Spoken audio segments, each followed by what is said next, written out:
meninos! Vamos estudar agora vozes verbais. Preparados? Vamos estudar?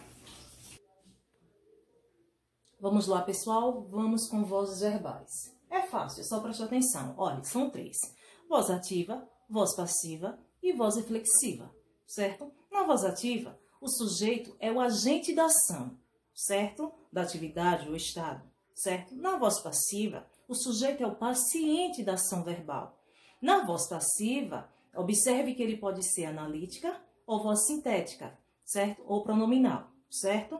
E na voz reflexiva, o sujeito é ao mesmo tempo que ele é agente, ele é paciente da ação verbal, certo? Vamos lá? Vamos aprender melhor? Ó, preste atenção.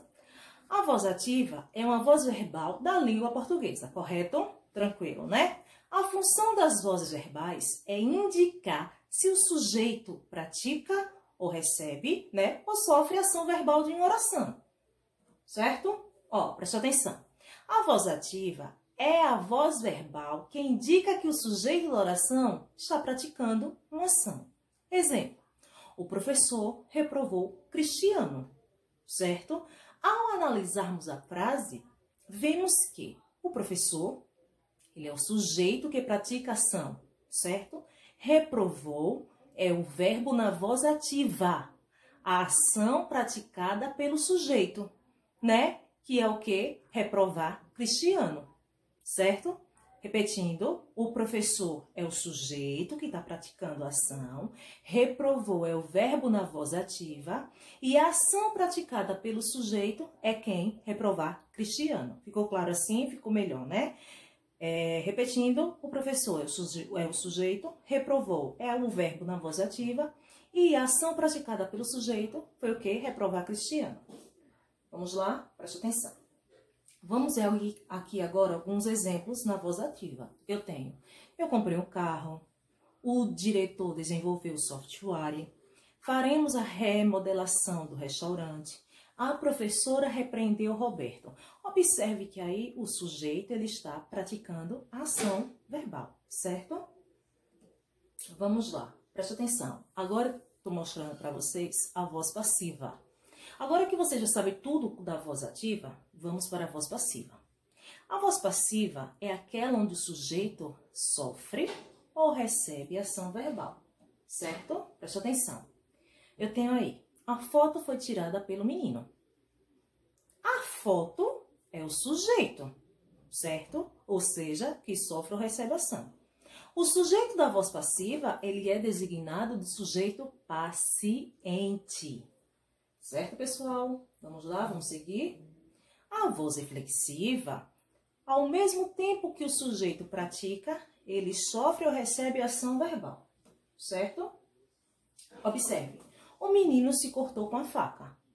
O menino é o sujeito que pratica ação verbal. De quê? De se cortar. E também que recebe essa mesma ação. Vocês perceberam que ele ao mesmo tempo, ele é sujeito que pratica, né, a ação verbal de se cortar e ao mesmo tempo ele está recebendo essa ação? Então, o sujeito da voz reflexiva é um sujeito agente e paciente ao mesmo tempo.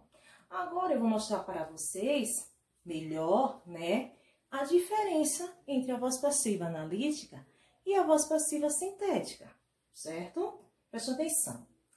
Observe esse exemplo, ou melhor, esses exemplos. Primeiro, o culpado sempre é descoberto. O segundo, descobre-se sempre o culpado. Como é possível perceber, esses dois enunciados aí encontram-se na voz passiva, correto? Ambos apresentam um sujeito paciente que sofre ação verbal. Tranquilo? Vamos lá. Ó, preste atenção. No entanto, nota-se também que a estrutura dos verbos é diferente nessas orações. Olha só, veja lá. No primeiro exemplo tem o quê? O culpado sempre é descoberto. No segundo exemplo, nós temos descobre-se sempre o culpado. Perceberam aí a diferença? Ó, isso deve-se ao fato de que, no exemplo 1, há a construção da voz passiva analítica. E no exemplo 2, o exemplo está na voz passiva sintética. Certo? Vamos lá, vamos detalhar melhor. Ó, então vamos para a voz passiva analítica, para melhor compreensão. Na voz passiva analítica, ela é expressa por uma locução verbal formada pelo verbo ser, mais particípio, né, do passado do verbo principal, certo? Ó, preste atenção. O gato foi retirado da árvore pelo bombeiro. O culpado sempre é descoberto. Perceba como ocorre a construção do verbo ser, né? Foi ou é, né? Com o particípio passado dos verbos retirar e descobrir. Retirar, retirado, descobrir, descoberto. É importante falar a vocês que somente os verbos transitivos diretos, que sintaticamente têm como complemento verbal os objetos diretos, podendo expressar a voz passiva, certo? Ó, preste atenção. Na voz passiva analítica, a ação é praticada pelo agente da passiva. Calma, vou chegar lá. É importante lembrar que, geralmente, o agente da passiva é acompanhado da preposição por e suas flexões. Pode ser pelo ou pela. Também pode ocorrer a construção com a preposição de. Então, essa modalidade é composta pela seguinte estrutura: sujeito paciente, mais verbo auxiliar, mais particípio, mais a preposição, mais o agente da passiva. Vamos verificar? Vamos lá. Olha só. Meu ônibus seminovo foi vendido pelo meu pai. Meu ônibus seminovo é meu sujeito paciente. Tranquilo, né? Foi, verbo auxiliar. Vendido, particípio. Tá vendo aí a terminação de O? Particípio. Aí tem que lembrar de particípio, de infinitivo e de gerúndio, certo? Pelo, preposição. E meu pai é o agente da passiva. Tá vendo que com esse exemplo ficou claro? Agora vamos para a voz passiva sintética. É mais fácil, gente. Ó, na voz passiva sintética, ela é um pouco diferente da analítica, óbvio, né? Ela tem uma estrutura mais resumida.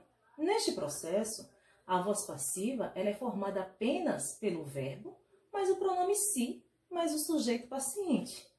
Olha como ela é fácil. Ó, preste atenção. Vamos lá. Aí eu tenho um exemplo para vocês, ou melhor, exemplos, né? Um exemplo da voz passiva analítica e um exemplo na voz passiva sintética, para que vocês percebam a diferença. Na voz passiva analítica está assim.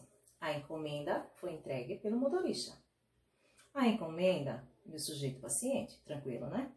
Foi, meu verbo auxiliar. Entregue, meu particípio, pelo, preposição. E motorista, agente da passiva. Então, fizemos toda a classificação da voz passiva analítica. Já na voz passiva sintética, olha só o que está escrito. Fez-se a encomenda. Fez, verbo. Se, pronome o se, né? E a encomenda, sujeito, paciente. Ó, pessoal, presta atenção. Lembrando que o se, ou seja, o pronome se, ele é classificado como pronome apassivador. Ou seja, o verbo deve concordar com o sujeito da oração. Além disso, o verbo ele precisa concordar com o sujeito paciente. Ou seja, sujeito no plural, verbo no plural. Sujeito no singular, verbo também no singular. Certo? Vamos para mais um exemplo para vocês. Ó, preste atenção. Construiu-se um novo shopping comercial. Construiu, verbo. Se, pronome se, né? Um novo shopping comercial é meu sujeito paciente. Gente, agora é só estudar. Esse assunto não é difícil, ele é fácil. Agora requer atenção e estudo. Então, espero que vocês tenham gostado e até a próxima. Tchau, tchau.